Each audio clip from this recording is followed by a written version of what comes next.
Yes, now the trade union action of the university teachers have reached now. This almost now it's more than 2.5 months now. The interesting thing is that how the government and authorities respond to this.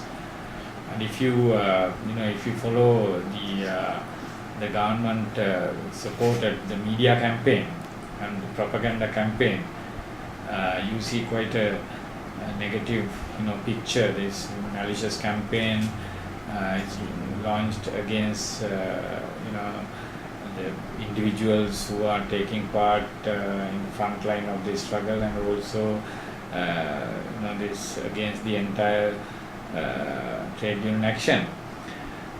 But this is interesting that this is in contrast to the position that the government delegation of the negotiations maintain.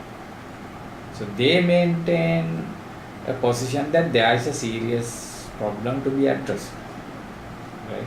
And Mr. Basil Rajapaksa, Dr. P. Vijayasundara, and even earlier, none other than the Secretary to the President, Mr. Lalit Tiradunga, all of them clearly, maintain the position that there is a serious issue to be solved, and so they, I'm more than convinced that so they are trying their best to, address this issue in a humane, civilized manner through the negotiation process. So personally, I'm quite happy with that. But the problem is that I think there are certain elements working against that initiative, against that kind of negotiated settlement. So I would like to, I would not hesitate to name those elements, as I see them.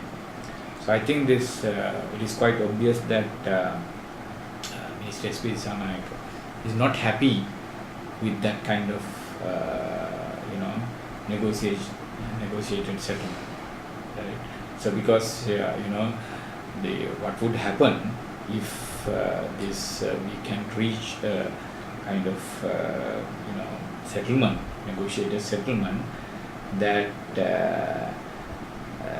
so the government has to authorities have to do some the certain steps in order to uphold the university autonomy, for example, because one of our argument that since actually through this cabinet note which is being discussed at length, and the many people referring, even the minister referred to as the solution, where 5 of our 6 demands have been given,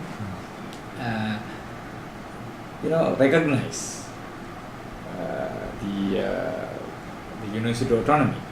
But so there are, at least if we come to a settlement, so these words have to be converted into a concrete action. So that's, that is where I think Mr. Disanayake is not happy, because I don't think that he is in a mindset to allow universities to function free of any ministerial or governmental intervention.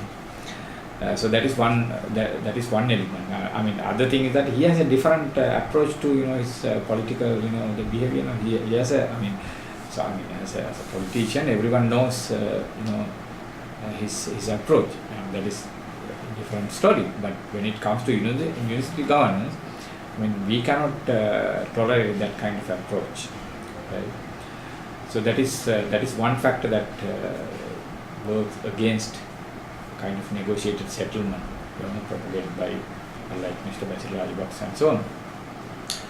Other factor is that there are certain elements in the university academic community, right? Those who are closely linked with the government, especially with Mr. Disanayake and other high-level politicians in the government, and so they have their own vested interests, right? So they probably, many of them are, disappointed over not getting what they wanted, in terms of the government positions and so on, right? So I think many of them are thinking that this is an ideal